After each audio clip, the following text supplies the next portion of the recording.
This is the cheapest V8 Vantage in the entire world. And well, it was cheap for a reason. This car was abandoned at a body shop for 15 years, and when I bought it, it could barely move under its own power. Does it naturally feel like there's some slippage? Over the past few months, we've been restoring it back to its former glory by cleaning it, putting it all back together, wrapping it this gorgeous blue, and last week, we replaced the clutch, meaning it can actually drive down the road now. But that doesn't mean we should be driving it. As a lot of you have pointed out, this car has 15-year-old fluids in it. And that basically means that the oil and coolant in the engine are not able to properly do their jobs. And if we did drive it, it would likely blow up, causing us to need a new motor, which would basically ruin our entire plan. So today we're gonna be taking care of everything to make this car actually roadworthy, which might be harder than we thought.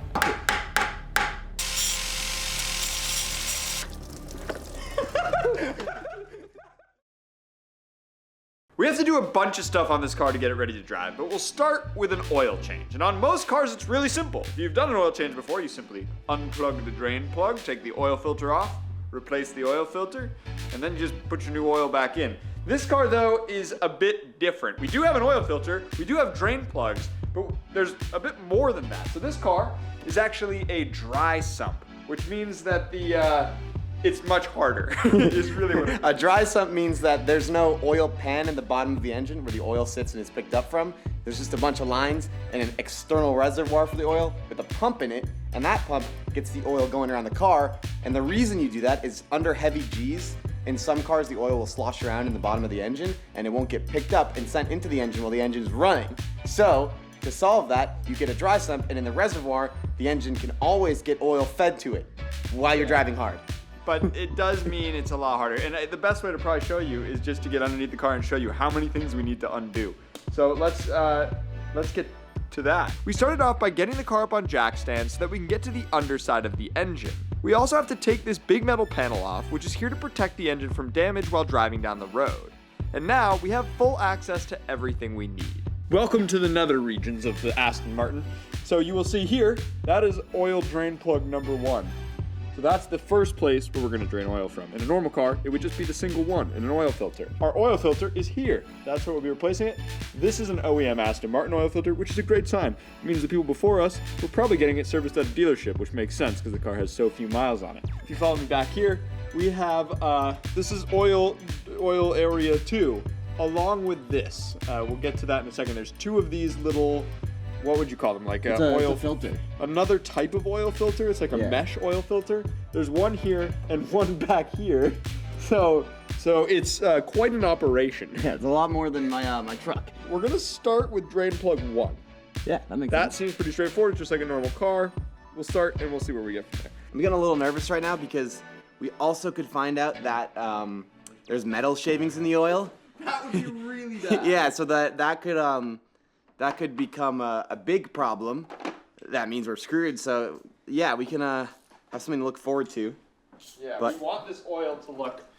It's gonna look 15 years old, but we want it to look 15 years old and not full of rod bearings, which would be a great sign. The first drain plug is pretty easy to remove, and this is where a large amount of oil in the engine is stored. So with that drain, we can start to get an idea of the condition of the engine by looking at the oil we just removed. Okay. I'm just cleaning off the drain plug bolts here, and you're gonna want to put a new washer in. Luckily, we have one. But let's take a look at our oil. It is rather delicious looking. Yeah. Is that metally, or just?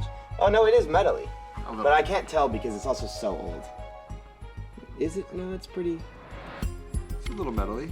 What we have to do, regardless of if it's metally or not, at the very least, we have to do, like, put new oil in it, run it for a few thousand miles, see what happens. It's definitely a little glittery though. Yeah, no, that's fair. But again, that's to be expected with how old the oil is. There's a little bit of metal in the oil, but kind of half expected that, so what we're gonna do is just do the oil change now, kind of drive it again, get it used to running for the first time in 15 years, and then do another oil change soon, and then take a look at it. We can maybe send the new oil off to like a lab for analysis, but for now there's not much we can do about it except for hope that it doesn't blow up and keep driving it. So we're gonna make sure it's full on new oil. Not too bad though, all things considered. Yeah. So clean this bad boy off. We got a new O-ring, or not O-ring, sorry, new washer here. then this is gonna go right back in where it came from. Working our way back, we are now going to take care of changing out the oil filter, which should be pretty simple. We're using a generic oil filter removal tool, but it feels like it's seized on there super tight. With a bit of brute force, it's finally coming off, but not without any problems. We've noticed that the insert that's supposed to go into the car has come out with the filter, and that's the filter. That's what was supposed to come out of the car, and this is what has come out of the car. Very odd. We need to get this adapter out of the oil filter before we do anything else, but one of the problems with my garage is we don't really have the right tools. We can't get the adapter to budge, so rather than wasting any more time, we're gonna take it to our friend Farley's shop and let him have a crack at getting it out. And of course, he's making it look way too easy. Now we can reinstall the adapter, put in the new oil filter, and then we can open the second drain plug and let all the oil drain out. With that done, we can move on to the most difficult part of the entire oil change. So we're gonna get these bypass filters out, and they are a little tricky. You first gotta start, it's not a very deep bolt. I don't want to keep turning it. It feels like it was about to jump a thread. Yeah, it was about to jump a thread. Yeah. Oh gosh. So according to the internet, these strip really easily. They're really on there too. That's good. I think they are T30s. I don't like this one bit, I'll tell you what. Oh, and then not spinning properly. We have hit another roadblock in the oil change in that the bolts that are holding in the cap for the two little oil filter things that are also in there that we need to change, or not change, but clean and drain from, is trying to strip. This is not ideal. I've never seen a more complicated oil change in my entire life. I'm gonna try to get this off. And just yeet it, see what happens. Got one. Heck yeah. That's 1 of 4. Hey, that's a step in the right direction though. Alright.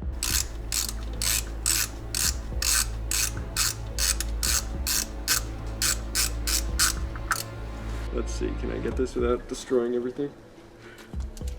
Oh my god. You got a mallet over there? That's not Pretty good. mangled. Uh-oh. Yeah, one side of it is just completely blown out the side. Ugh. The second bolt is completely stripped, so we're gonna have to try to cut a slit into it and use a flathead to get it out. The head of the bolt is really small though, so we have to be extremely precise, ensuring that we don't cut too much, otherwise we start cutting into the engine itself. But also, we need enough of an edge on the bolt that we can turn it, which is starting to feel impossible. It's so bad, bro. And the more that we it, the less chances we get. Let me check it out. I don't know if that's gonna help, only because I just need to grind it more. There's nothing that can fit and that will turn it. Alright. It's just too sloped, you know what I mean? Not really, because I can't see it. Alright, go look. Alright, I was not trusting Will, but Will was able to grip strike the crap out of it. Yeah, man, look at this piece, bro. Look at this piece. The big screwdriver method worked with Yo, Will's, shout out the big with screwdriver, Will's bro. forearm power. Shout out the big screwdriver. That's crazy, bro. I don't know how, I think I just got a really good angle on it, to be honest. I also But here she is. look at that. You know the really messed up part, though? There's still 2 more. I know, it's potential that this happens again, but at least we'll have more tries because this bolt, we gotta be careful. Now that Will has successfully been the victor, it's like grabbing the sword out of the rock. We are going King of the to, Aston Martin. Yeah, he's king of the Aston. King Charles. He'll get first drive on this thing now. I already did. Technically. That's true. This is a bolt that actually will go into the filter. I can maybe show you. We And can then show them it when it's out, but yeah, we take can it out. pull it down. And Take it that out and we'll show them. should get a lot of oil out. So this thread's in. Then we. Just pull it. You get it? Yeah. There's some oil back there. Oh wow, yeah, there is a consistent little stream coming. This car has oil in so many places. You want to pass me a shop towel? This is one of the 2 bypass filters for the oil. It's literally just like a screen door. Like yeah, literally what you would find in your screen door system. Unfortunately, we can't celebrate that win just yet, because we still have to take off another filter. And this time, both of the bolts are fully stripping right away. We're going to try the same method that worked the first time, cutting a slit into the bolts.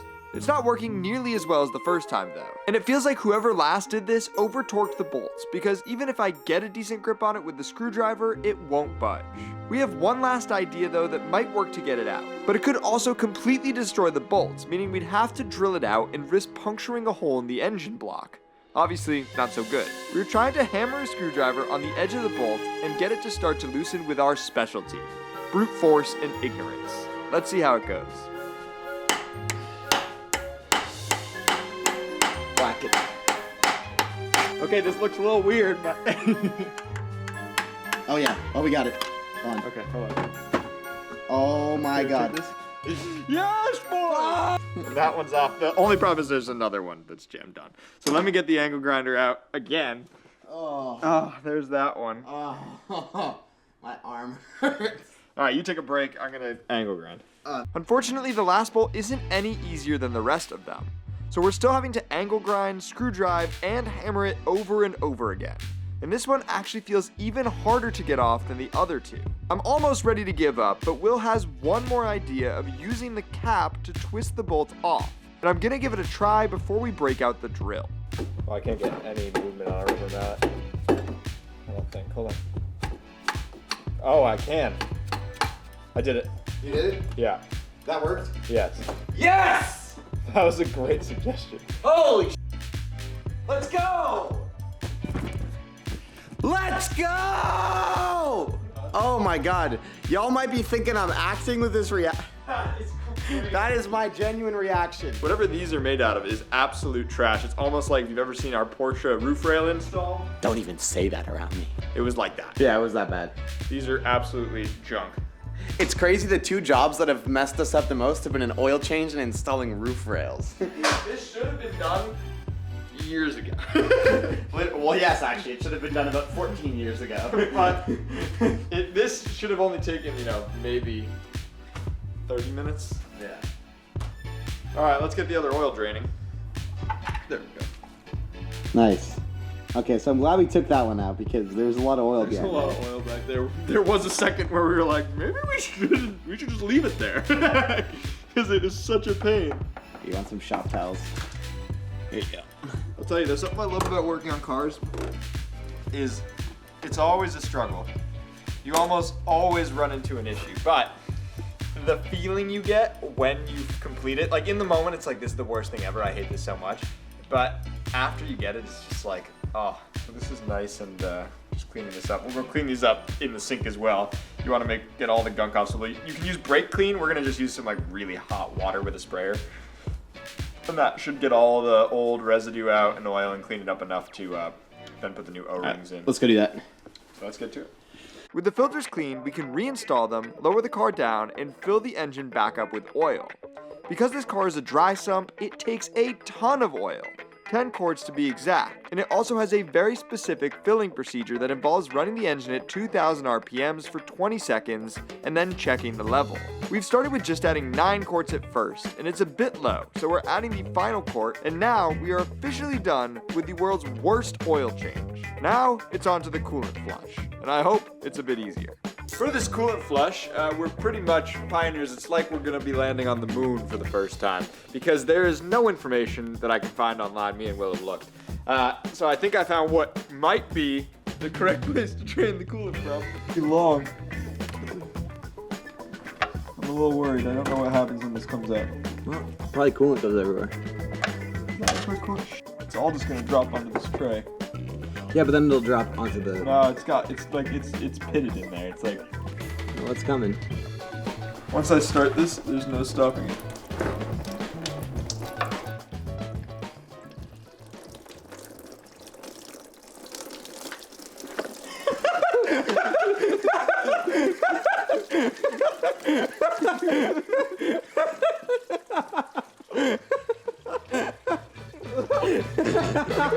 Well, in hindsight, that wasn't a great idea. Oh my god, let me get this off.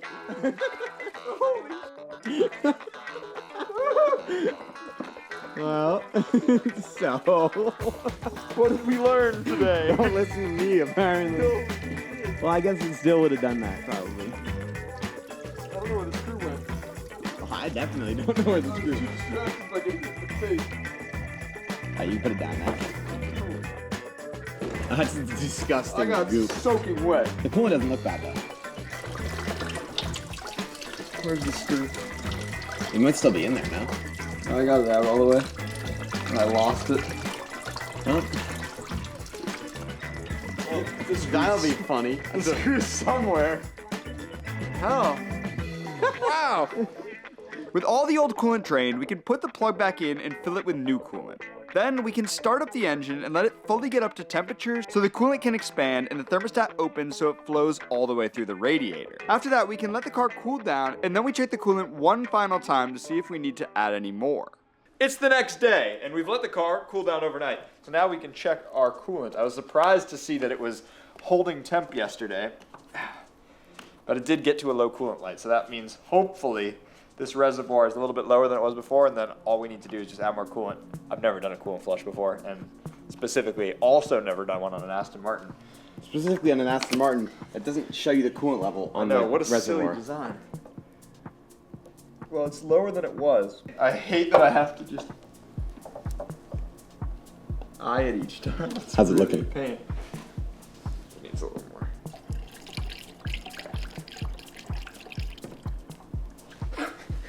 It's just so dumb. I'm gonna give it a dash more and then we'll be good. I think I'm just gonna go with that. That's pretty Yeah. much. And worst case, we just add a little bit more. Yeah. I'd rather have to add more than find a way to take some out with like a turkey baster. So, it is near Thanksgiving though. Happy Thanksgiving. Let's get to the next step, which I'm slightly concerned about, as per usual. The next step in our maintenance process on the beautiful Aston Martin is to check the plugs and coils. This car sat for a super long time, and a good way to diagnose if there's anything going wrong in the engine is to pull the plugs and coils. It's great to check those spark plugs and see what's happening. We did this on the Porsche, and it was incredibly challenging because the engine design is a pain. On this car, it looks like it'll be a whole lot easier because you just pull this off, and then boom, coils. So I'm really hoping that we don't run into more strips, bolts, and pain, but it's highly probable. Yeah, I would say that's likely. Yeah. So we'll just crack on with it then. Because the car's been sitting for so long, it's always good to check on key items like spark plugs and coils. On this car, the coil packs are super expensive, but the typical service interval is 70,000 miles, so I'm more worried about the condition of the spark plugs. Let's see how this one looks. Let me get this under the light. Now, that's looking dirty. It's looking pretty dirty. It's looking like we probably should get new I spark think plugs. these are gonna be fine for the time being, but this is pretty gross. It's not horrible, I mean, it's not but it's not clean. So Yeah, that's not ideal. yeah, it's definitely a bit gross. Yeah, so that is not the best sign. So we're gonna need to get some new spark plugs for this car. These will work for now. We're not going anywhere crazy at the very moment, so we'll order some new ones. They're also not super oily, like on the tip, which is a great sign. To be fair, a lot of the oil that's on those things is probably just from it sitting for so long and oil just like inevitably seeping through small gaps. Yeah, that's fair. But it's not ideal. We definitely have to order some new plugs, so stay tuned for that. But for now, we can reinstall this plug and coil and get ready for the final step in today's video, which should hopefully be a bit easier than anything else has been so far. But with this car, you never know. We do have one more step on the maintenance for the Aston Martin, and that is some new cabin air filters, because I don't want to be breathing in whatever is going on with this thing. How we install them? No idea. We're about to find out. We're gonna look this up, and then we're gonna install these, and then hopefully we should be good. Now on a normal car, it would literally take 1 minute to access the cabin air filter. But because it's an Aston Martin, you basically have to disassemble the entire lower portion of the passenger dashboard. With all of the trim, covers, and the entire glove box out of the way, we can take a look at the current filters. Oh, wow. Oh, That's disgusting. yeah, that's something. This is what it should look like. And that's what, well, yeah. Yeah, like that. Yeah, that's a big difference. That's That's drastic. disgusting. Well, I'm glad we're changing those out. Oh my god. Here, That's bad. Okay, airflow. Let's get that in. Okay, I think that's in. And then the second one slides next to it. There we go. With the new filters installed, we are reassembling everything and should be basically good to go. There we go. And then You it plug should... it in. Nice. All right. Beauty. Maintenance completed somewhat. Subscribe.